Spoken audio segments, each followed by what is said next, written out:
Welcome in Cartoon World. Today's story is जादुई छाता। बच्चों, अगर आपको कहानी अच्छी लगी है चैनल सब्सक्राइब करें और वीडियो लाइक करें। किशनगंज नाम के गांव में मोहन रहा करता था, जो वह चाय बेचकर अपना जीवन बिता रहा था। पूरे गांव में चर्चा था कि मोहन की चाय अच्छी नहीं है। इस वजह से बहुत ही कम लोग मोहन की चाय को पसंद किया करते थे और उसे पिया करते थे। इस वजह से मोहन की बिक्री दिन पर दिन कम होती ही जा रही थी। मोहन को इस बात की बहुत ज़्यादा टेंशन थी और वह सोचते हुए घर आता है कि अपनी पत्नी को मैं क्या जवाब दूंगा। अरे ओ राधा, जरा इधर आओ, मुझे तुमसे कुछ बातें करनी है। उधर उसकी पत्नी रसोई से आती है और आकर मोहन के सामने खड़ी हो जाती है। राधा, मेरी बिक्री आज भी नहीं हुई है और मैं बहुत ज़्यादा परेशान हूँ। इतनी मेहनत करने के बाद भी लोग मेरी चाय को पसंद ही नहीं करते। अरे आप बिल्कुल भी इस बात की टेंशन मत लीजिए, आपने तो पूरी मेहनत की है ना।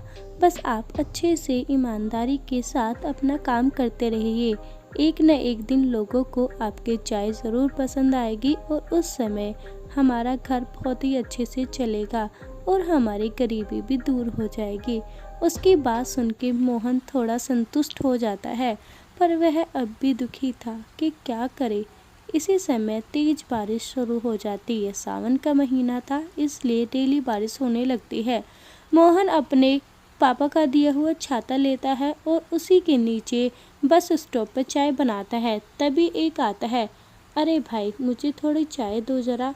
मोहन उसे एक गर्मा गर्म अच्छी चाय बनाकर देता है। वह चाय पीकर, अरे वाह भाई, ऐसी चाय तो मैंने आज तक नहीं पी, तुम्हारे हाथों में तो कमाल है। यह बात सुनकर वह बहुत खुश हुआ और खुशी से अपने घर भी आ गया। वह बताता है, राधा राधा जल्दी इधर आओ, देखो मैं तुम्हें एक अच्छी बात बताता हूँ। आज मैंने पूरे 10 कप बनाए थे और सारे के सारे कप लोगों को बहुत पसंद आए और उन्होंने मेरी सारी चाय पी ली। ऐसे लगता है जैसे कोई जादू हुआ है। मुझे समझ नहीं आता, कल तक लोग मेरी चाय को पसंद नहीं करते थे। अरे मैंने कहा था ना कि आप अच्छे से अपना काम कीजिए।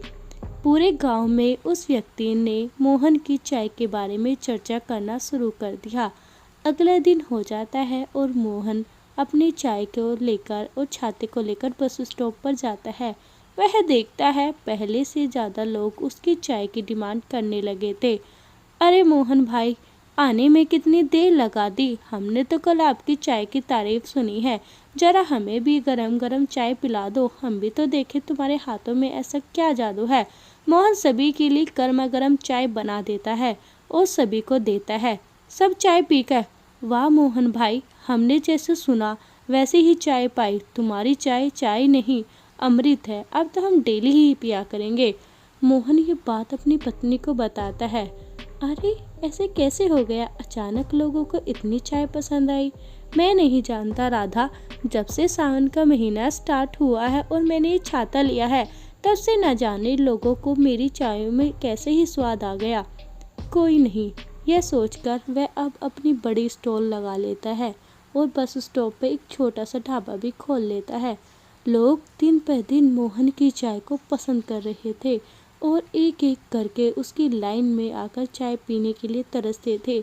अरे भाई लोग, मेरी दुकान खुल गई है, अब तुम चाहे जितनी चाय पी सकते हो और मैंने कल से ज़्यादा चाय बनाई है, तो सभी को 2-2 या 3-3 कप जितनी भी चाय पीनी हो आराम से पी सकते हो।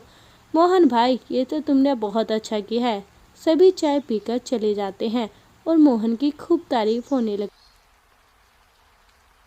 मोहन घर आ जाता है और राधा को बुलाता है, राधा इधर आओ। राधा भी आ जाती है। बोलिए जी, क्या हुआ। राधा, आज भी मेरे सारे कप बिक गए। अरे वाह, ये तो बहुत अच्छी बात है। हाँ राधा, अब दिन पर दिन मेरी तरक्की होने लगी है। राधा को चाय पीने का मन होता है, वो कहती है, मोहन जी मुझे चाय पिलाइए। पर राधा को वो चाय बिल्कुल पसंद नहीं आती। मोहन को समझ नहीं आता है कि क्या हुआ। वह बाहर जाता है, छाता लेता है और एक कप चाय देकर दोबारा से राधा को पीने के लिए कहता है। राधा अब उस चाय को पीती है तो उसे वो चाय लाजवाब लगती है। मोहन समझ जाता है। वो कहता है, राधा, मेरी मेहनत के साथ इस जादुई छतरी का भी कमाल है, जिसकी वजह से लोगों को मेरी चाय पसंद आती है। अब तो बस मोहन समझ ही चुका था और वह डेली अपनी छाता को ले जाता और बहुत ज़्यादा चाय बनाकर अपनी बिक्री को और ज़्यादा बढ़ाने लगा। पूरे गांव और शहर में ये बात फैलने लगी और मोहन की चाय धीरे धीरे दूर शहरों तक फेमस हो गई।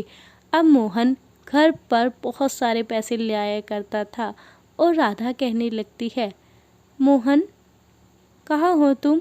मैं सोच रही थी अब हमारे पास काफ़ी ज़्यादा पैसे इकट्ठा हो गया है, तो क्यों ना हम एक बड़ी सी दुकान ले लें जिसमें ग्राहकों को अच्छे से हम चाय पिला सकते हैं और हमारी आमदनी भी बढ़ जाएगी। यह आइडिया मोहन को बहुत पसंद आता है और वह कहता है, क्यों नहीं। अगले दिन वह सारे पैसे लगाकर एक बड़ा सी दुकान खरीद लेता है जिसका नाम वह रखता है टी कैफ़े 24 आवर।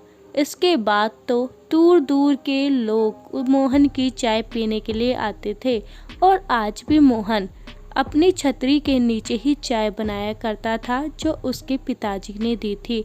इस तरह से वह एक अमीर आदमी बन गया। तो बच्चों, इस कहानी से मैंने सीखा है कि हमें अपनी मेहनत को करते रहना चाहिए।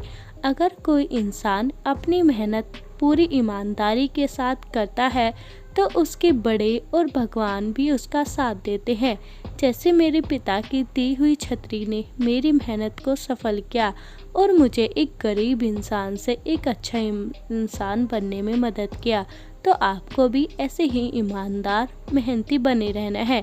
वीडियो अच्छी लगी है तो लाइक करें, चैनल को सब्सक्राइब करें। Thank you.